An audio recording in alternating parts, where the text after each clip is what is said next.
You are listening to The Pilgrim on the 405 with Will Christ. Join him as he and his guests discover how businesses thrive in California. Well, welcome to The Pilgrim on the 405. And we're going to be talking today with Joe Camberato, who is the founder of National Business Capital. There you go. National Business Capital. Right. In Long Island, and Joe also runs his business on EOS, the Entrepreneurial Operating System. So welcome, Joe. Thank you for having me. How's it going, Will? It is just going fine. I'm having a ball. So tell me about what your company does for businesses. Well, we've just simplified and streamlined the process for obtaining financing for your business. Mm-hmm. So it started off as just helping one business owner at a time. Out of a small little business in my bedroom, grew into a pretty awesome company now, built on great people and great technology. We've got an amazing platform that has over 75 lenders on it. So you just apply in one place, and there's not a one-size-fits-all lender for every single business that's out there. So depending on your business, your industry, your revenue size, your time in business, your credit profile, all those things matter, and those all make up different lenders. And then more importantly, what are you looking to use the funds for? So all those things will make a difference in what product may make sense for you. So very simple, you can apply in one place. Through technology and through awesome people here at the company, we get you matched to the right lender, and that happens very quickly. We can fund up to like $250,000 now in under 24 hours, which is pretty amazing. And we hope, help folks, up to typically around $5 million without real estate collateral. And depending on, whether you're looking for an SBA loan, to a credit line, to a small business loan, to equipment financing, to inventory financing. I mean, there's so many different products out there now, term loans. We have all those on the platform. And sometimes we find that owners think they need one thing, but based on their opportunity, there is a better product out there. So, there's so many lending options today, which is great. And there's never been a better time in the history of business lending to gain access to business financing. But now there's so many options, it's actually more confusing. And it's really important as an owner that you're getting a match to the right option for your business. Now, is what you're doing anything like what Lending Tree did for residential lending? Yeah, in a way. So Lending Tree is you apply in one place, which is great, and all these lenders reach out to you and bombard you and call you, and which is kind of overwhelming for the customer. So what makes us a little bit different is when you apply with us, Lending Tree just really like sells that lead off to a bunch of mortgage companies. What we do is you apply in one place, and then you deal with someone from here, and we have a conversation with you, really understand your need. And then we go, pull the right lenders in on your behalf, and we deal with that process. So you deal with one person, you don't get bombarded by a million different people trying to compete for your business. So this is like a one point of contact broker. Yeah, well, I guess we could say we're like the Rocket Mortgage of commercial lending. Uh-huh. So you apply in one place, and it's streamlined, simple, digital. We have a secure bank connection, so you don't have to, pass your financial info, through email or secure. And we have secure uploads for your financial statements and stuff like that. So everything is all simply one place, one platform. Speak to one person, and that person's not a low-level customer service agent overseas. They, are here in the U.S. in office here, and that person not only understands all the lending guidelines and the lender options. They also get and understand business, which is not an easy thing to train and teach, and probably one of the hardest things, that we have to deal with in our business. But we do that really well, and a lot of the folks have been here for many years and are very experienced in what they do. So, interest rates, is it similar? If I'm going to have my credit rating is going to be my credit rating as a business owner. Yep. And now, am I going to get something comparable in terms of interest rates or terms to what I would get with a local lender here in Orange County?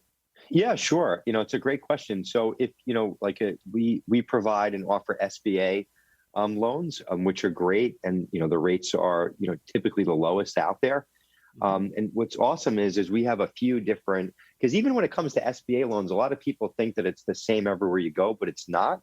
The bank ultimately has to, underwrite the loans according to the SBA guidelines, but a bank can also make a decision whether or not they want that loan on their books. So, a lot of times too, certain banks, like local banks, they may want your checkings and savings in order to provide that loan to you. So we work with some of the nation's leading non-bank SBA lenders. So all they do is strictly focus on SBA lending. Some of these are publicly traded companies, but they don't do checkings or savings. They have no interest in that, nor do want it. So all they do, and they just repeat that process, so they're super streamlined. And then each one of those lenders has their own criteria. Some cap at $350,000 without real estate. Some will go up to $5 million without real estate. So a lot of people don't realize this stuff. And a lot of times we find that, bankers at banks don't realize, like they only know what their bank does, but they don't realize that, there's these other options out there, even within SBA. So yeah, if we're looking for an SBA product, we're really competitive. Equipment financing, rates are 3%, 4%, 5%, go on up, depend on risk. And then if it's, non-bank or non-SBA, the rates are typically, prime plus 2 to 3%, prime plus 5%, and then they can go, up from there, all based on risk. So, right. If you're more of a startup company, the rate might be a little bit higher. If your credit has, sometimes business owners challenge, kind of beat their credit up, growing their business, and that's okay. I've been there and done that myself. Right. Everything, is risk based. Pricing. This business started out of your garage, right? My bedroom, yeah. Oh, your bedroom. It was a little nicer in the bedroom. Okay, all right. So now tell me what you're seeing out there. I was hearing the other day that I was talking with somebody about receivables. Sometimes when I, as an EOS implementer, come into a company, they will have large amounts of receivables simply because they hadn't paid attention to it. Oh yeah. And so I was talking to a friend of mine the other day about that, and he said that in his experience, right now, that receivables are really at a low because people have a lot of money that's been moved around and given away. What are you finding in terms of loans right now? Are people looking for them? Oh yeah, we're busier than ever. Businesses are optimistic. They're eager to get back to business. I was just talking with someone, or they were doing a little story, and they were asking similar question, and confidence is really back to just about pre-pandemic levels from the business owners, also from the lenders. Mm-hmm. It's probably never been a better time to apply for business lending. Lenders are really competitive, and they're eager to earn business and make up for lost time. But from the lending side, and everything varies from industry to industry. Like some industries got hit way harder than others. Right. Some industries benefited from COVID. And then, coming down to the business owners, some are always optimistic and some aren't optimistic when times are good. So, the optimistic people, there's opportunity out there. And the only thing that's getting in away from their opportunity right now is supply chain, things being backed up, but really, access to funding. So business owners are taking advantage of that funding. They've taken advantage of PPP. They've probably spent that already. And, now they are looking to borrow more money to take advantage of some of the things that are going out there in the marketplace. Uh-huh. Well, now, what do you find that typically people, in our target market, it's 10 to 250 employees. What are people borrowing money for these days? It's mostly like 95, 98% of, folks applying with us right now are some sort of an opportunity in their business. So, we deal with a lot of e-commerce, construction, contractors. So, e-commerce is inventory or receivables. And a lot of times, like if it's for receivables, it's because they just can't keep up with the demand and can't take in new orders fast enough. So we'll do some sort of receivable financing deal. But it seems to be inventory, materials, supplies, and then equipment. They're looking to add new equipment to do more work, and then hiring. So lay out money for payroll and to take on those additional hires and or to rehire to get back to where they were. Now, I'm assuming that you do a lot of data analysis of loans. Yep. Of the consumers when the businesses are asking for loans. Now, do you find that there's an uptick in machines, purchase of machines, as given the logistics snafu, are companies gearing up to do more manufacturing stateside? Yeah, we're starting to see a little bit of manufacturing stuff start to trickle in. We're financing a lot of trucks, trailers, trucks, box trucks, Sprinter vans for Amazon deliveries, refrigerator trucks, in order to deliver, a lot of grocery deliveries, and a lot of long, like trailers, over the road truckers, things like that. So we do a ton of that stuff. A lot of yellow iron, construction industries, because there's just a lot of building happening. And then a lot of like IT tech stuff as well too. Really? Yep. All right. So what would you say your sweet spot is? Our sweet spot are companies that are doing anywhere from $1 million to $20 million. Those revenue sizes are we do really well with those. We have a lot of options in that arena. We absolutely help, customers that are doing less than $1 million in sales, and those deals are very easy and automated almost for us. Mm-hmm. But folks that are doing 1 to 10 million, and then hitting 10 and approaching and want to get to that 20 million mark, they're in hyper growth mode. They're not looking to maybe give up equity just yet, and they've got opportunities and they want to take advantage of financing to grow faster. All right.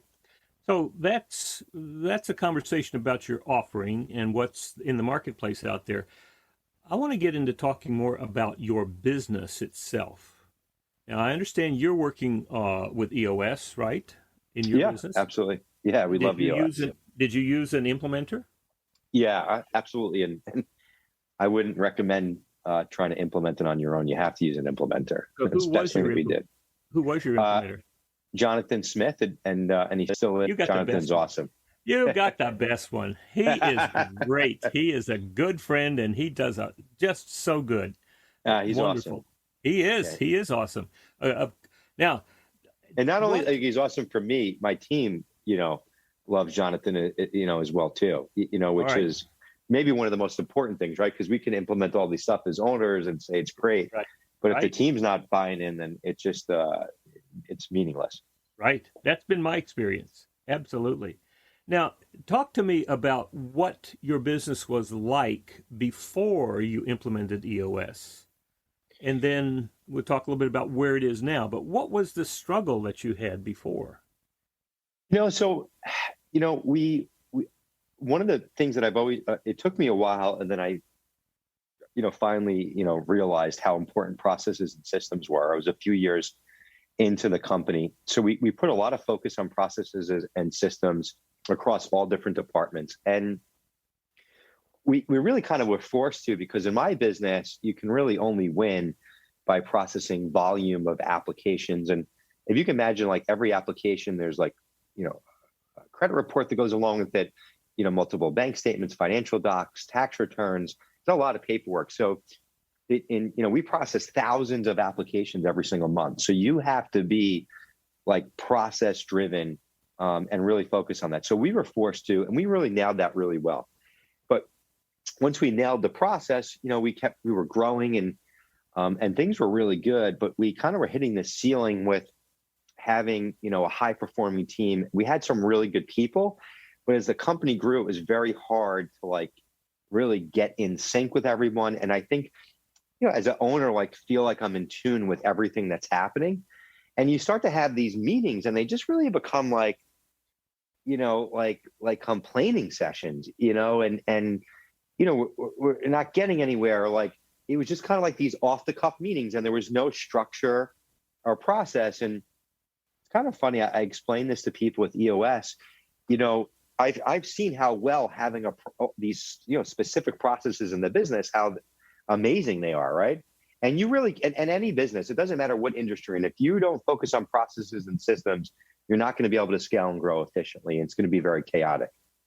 So it's almost like that simple. Like, why not have a process in your meeting structure? And once like that clicked and the light bulb went off, like once you really get EOS, it's actually so easy. It's just, you have to get there. And I couldn't imagine getting there without an implementer. And it's something I tell people all the time. It takes all of it off of you as an owner and bringing in a third party. It also, I think, got my team to take it very serious.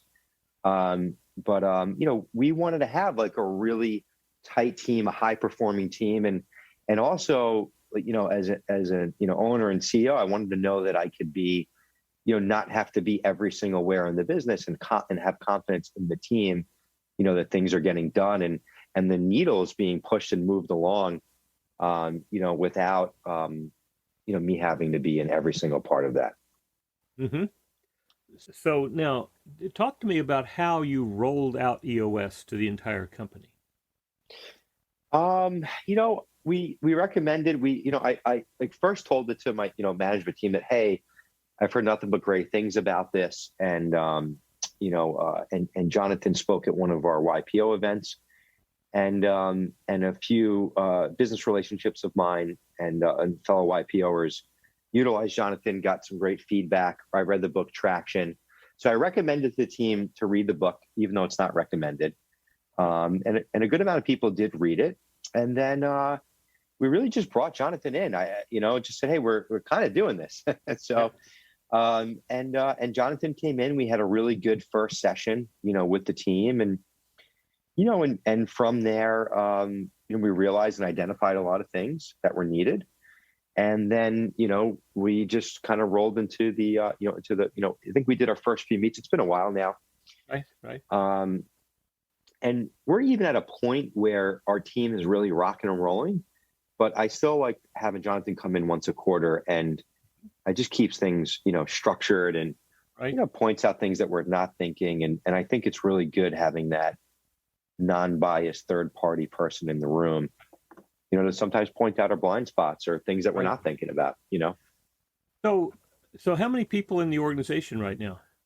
Right now we're around like 50, mid 50s. And is all 50 people participating in L10 meetings and using EOS?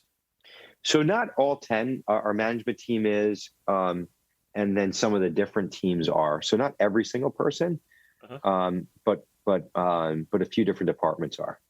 Good.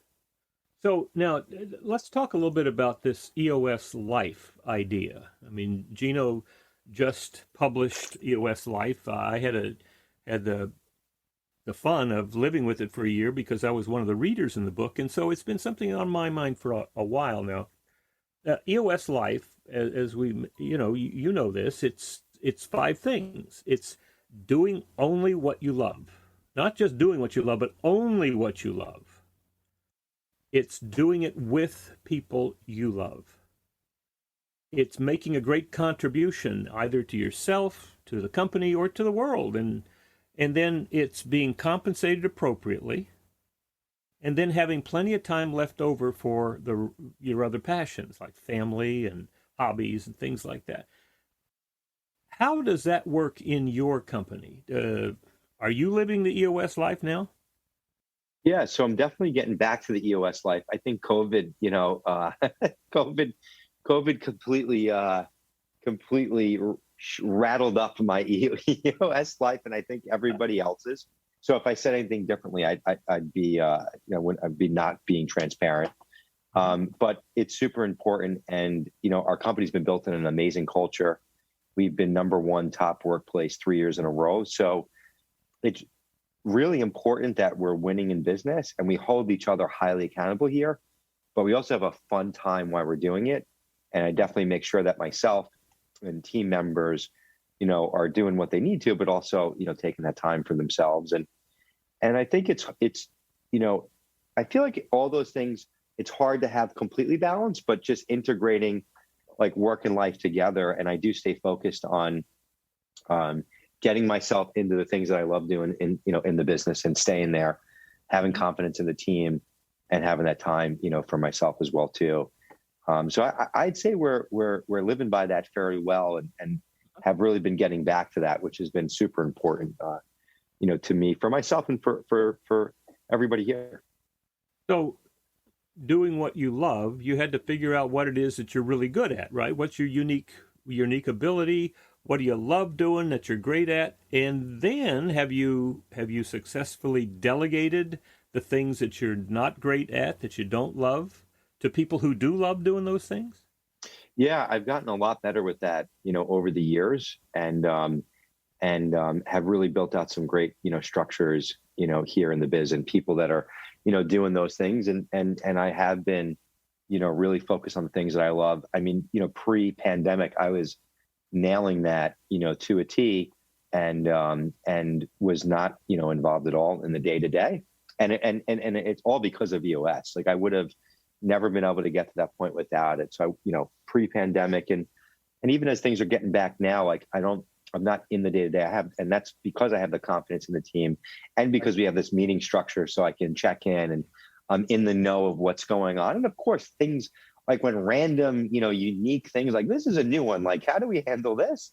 Right. Of course, I get looped in. I come in as a, like a consultant, so to speak. But I'm not in the day to day, and I'm really focusing on the things I love. And for me, that's really, the brand and doing things like this. And okay. I have the time to do things, like this because of that structure that's in place. Good. So working with people that you love did 120%. Well, it's got to do with they fit your core values. Yeah. I mean, like culture, like we like literally kick ass in culture. And we were focused on culture before it was a buzzword. And there's another great book, Delivering Happiness, which, we read, and we had them come in as well too. And I've become friends with the CEO, Jen Lim. And it's been a game changer in our business. But, we have such great people here. We have such an amazing culture. I love all the people that we work with, not just on my management team, like everyone in the organization.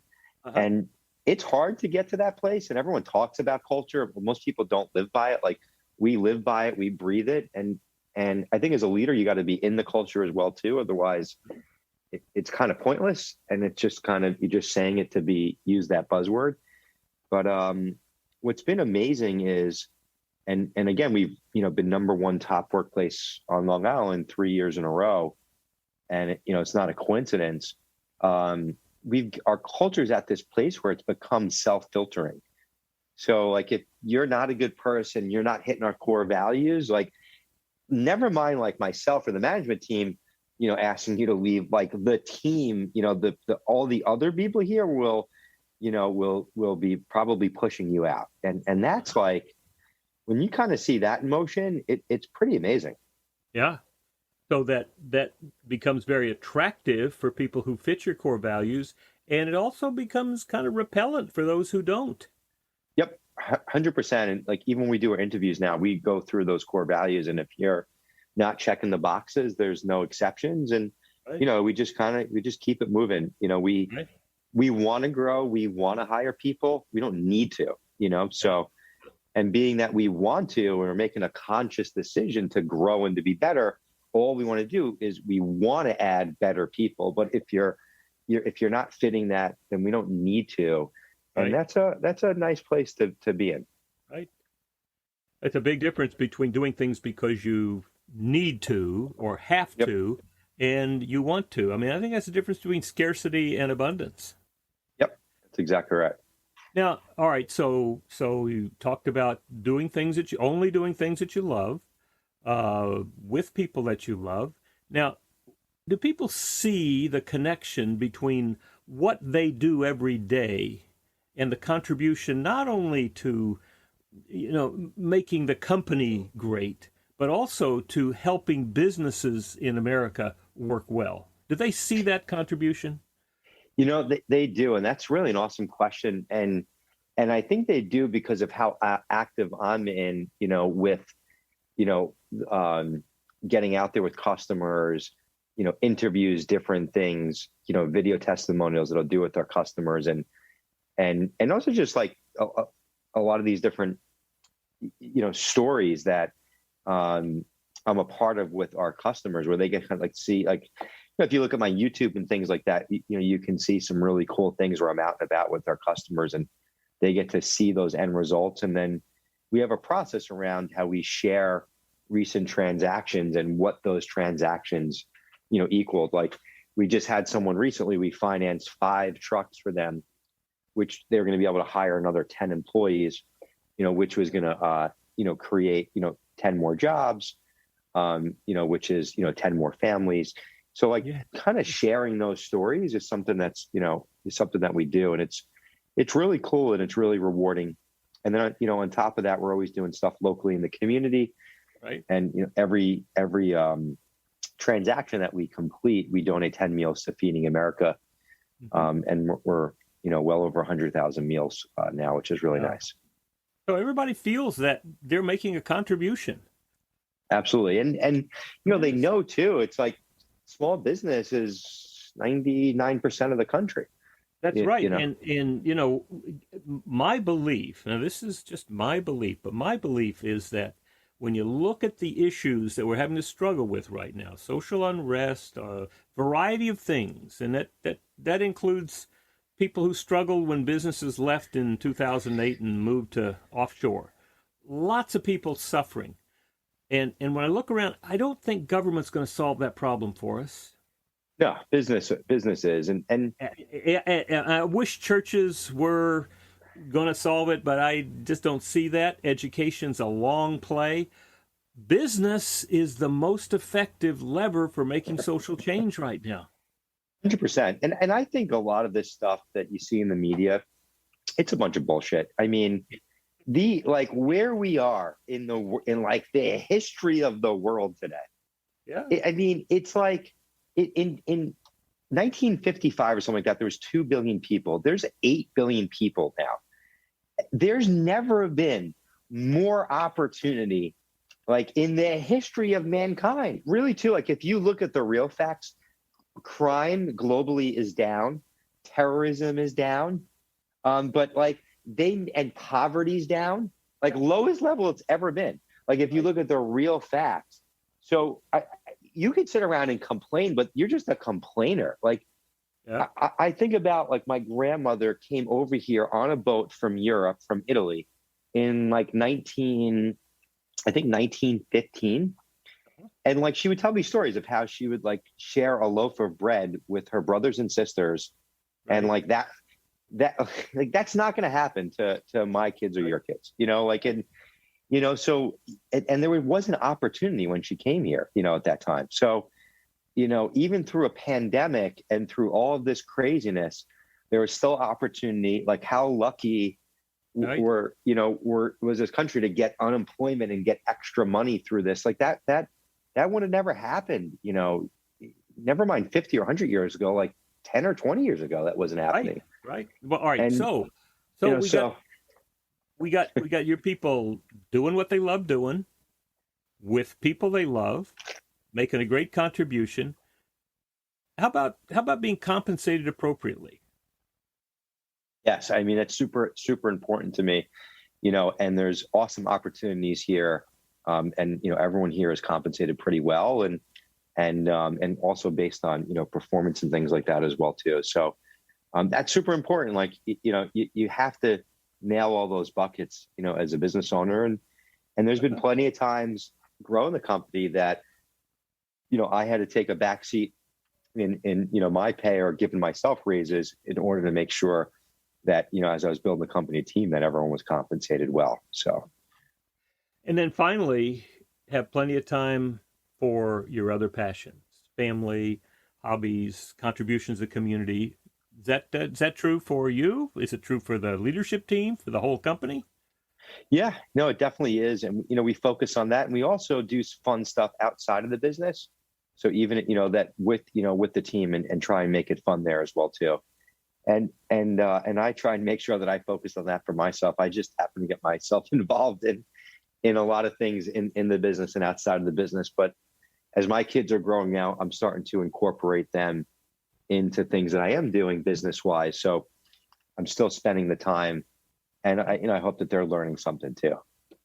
Now, let me ask you, because Gino, back when he was getting started with Don Tenney, predicted, he wrote on a napkin, by 2020, there'll be 10,000 companies who are being implemented with EOS.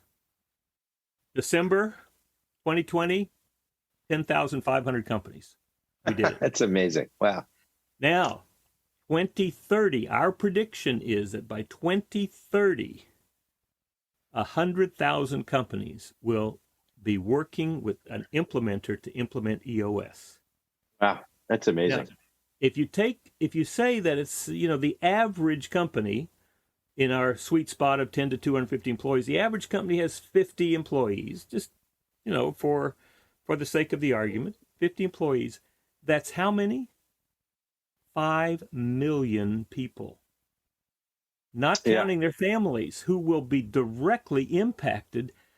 And my fervent wish is that every implementer will be saying, 6 months, 9 months in, when they're going through their BTO and their quarterly and looking at their 10-year target, generally it starts off with some big, huge revenue number, and then maybe will be doing great goods and services.